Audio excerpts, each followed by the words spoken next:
జూపల్లి కృష్ణారావు గారు అంటున్నారు మ్యాగీపై విచారణ లేదు అంటాడు. ప్రభుత్వం ఇచ్చేటువంటి ఒక వార్తల లీకులు గ్రీకులు ఏంటంటే మేము ఎంక్వైరీ కమిటీ చేసినామంటారు. ఎవరు అమ్మాయి 3 IPS officers, women IPS officers తోటి కమిటీ చేసినామని అంటున్నారు. కమిటీ వేసినరా వేయలేదా క్లారిటీ లేదు. ఆ కమిటీ వేస్తే వాళ్ళు ఏ రకమైనటువంటి ఎవిడెన్సెస్ను పరిగణలోకి తీసుకున్నారో దానికి ఇంతవరకు సరి అయినటువంటి ఆధారాలు లేవు. సీసీటీవీ ఫుటేజ్ని ఏమైనా ఎగ్జామిన్ చేసినరా ఆధారాలు లేవు. ఆ రిపోర్ట్ని ఏమైనా సబ్మిట్ చేసినారా ఆధారాలు లేవు. ఆ సబ్మిట్ చేసిన తర్వాత ఏం చర్యలు తీసుకున్నారు అంటే ఇంతవరకు కూడా ప్రభుత్వం చెప్పట్లేము. మీ తాత జాగిరా ప్రభుత్వం అంటే అంతర్జాతీయ స్థలిపైన ఒక విదేశీ వనిత వచ్చి భారతదేశం, అది కూడా తెలంగాణ నిర్వహించిన ఒక ప్రతిష్టాత్మకమైన ఈవెంట్లో నన్ను వ్యభిచారిగా చూసినారు అని చెప్పని ఆ తల్లి చెప్తే విచారణ చేయకపోవటానికి మీ ఇంట్లో జరిగిన ఈవెంట్ ఇదేమన్నా? Is this not a shameful thing on the government? ఇవాళ అందుకని చెప్పనే మేము ఒక ఆర్టీఐ అప్లికేషన్ వేయదలుచుకున్నాం. ఎందుకంటే వీళ్ళని వదిలిపెట్టదలుచుకోలేదు. రేవంత్ రెడ్డి ప్రతిదాన్ని కూడా ఏదో మాట్లాడతాడు, ఆయన ప్రభుత్వం ఏదో మాట్లాడుతుంది, దాటవేత ధోరణికి పాల్పడుతూ తప్పించుకొని తిరుగుతున్నారు. మేము ఒక ఆర్టీఐ అప్లికేషన్ వేస్తూ ఉన్నాము. కాన్స్టిట్యూషన్ ఆఫ్ ఎంక్వైరీ కమిటీ ఎప్పుడు జరిగింది, ఎట్లా జరిగింది, దాని ఆర్డర్ ఏంది చెప్పాలా, దాని టర్మ్స్ ఆఫ్ రెఫరెన్స్ ఏందో చెప్పాలా, ఆ ఎంక్వైరీ రిపోర్ట్ సబ్మిట్ చేసిందా చెప్పాలా, సీసీటీవీ ఫుటేజ్ను మీరు ఏం పరిగణలోకి తీసుకొని ఒక నిర్ణయానికి వచ్చిండ్రు, మొత్తానికి అన్ని రకాలైనటువంటి ఒక వివరాలన్నీ కూడా పొందుపరుస్తూ ఒక ఆర్టీఐ అప్లికేషన్ను మేము ప్రభుత్వానికి దాఖలు చేస్తూ ఉన్నాము.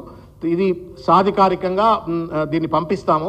తప్పనిసరిగా ఈ సమాచారాన్ని ప్రజల దృష్టిలోకి పెట్టాలని చెప్పని కోరుతా ఉన్నాను. చివరికి ఒక ముఖ్యమైనటువంటి విషయం, ఈ మధ్య సోషల్ మీడియాలో 2-3 రోజుల నుంచి ఒకళ్ళిద్దరు పేర్లు వస్తూ ఉన్నాయి, వీళ్ళు ఏదో పక్కనున్నారు అని చెప్పని.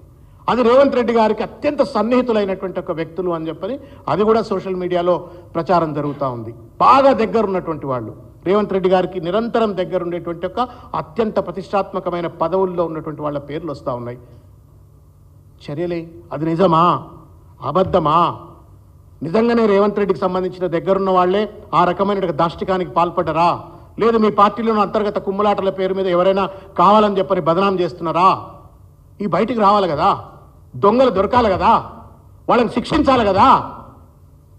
కాబట్టి నేను విజ్ఞప్తి చేస్తా ఉన్నాను రేవంత్ రెడ్డి గారికి, ఇది మీ ప్రైవేట్ తెలంగాణ మీ ప్రైవేట్ ఎస్టేటు కాదు, ఆ ఈవెంట్ మీ ఫ్యామిలీ ఈవెంట్ కాదు, ఇది ప్రజల ఈవెంట్, ప్రజల సొమ్ముతో నిర్వహించిన ఈవెంట్. కాబట్టి దీనికి జవాబుదారీగా ఉండాలా.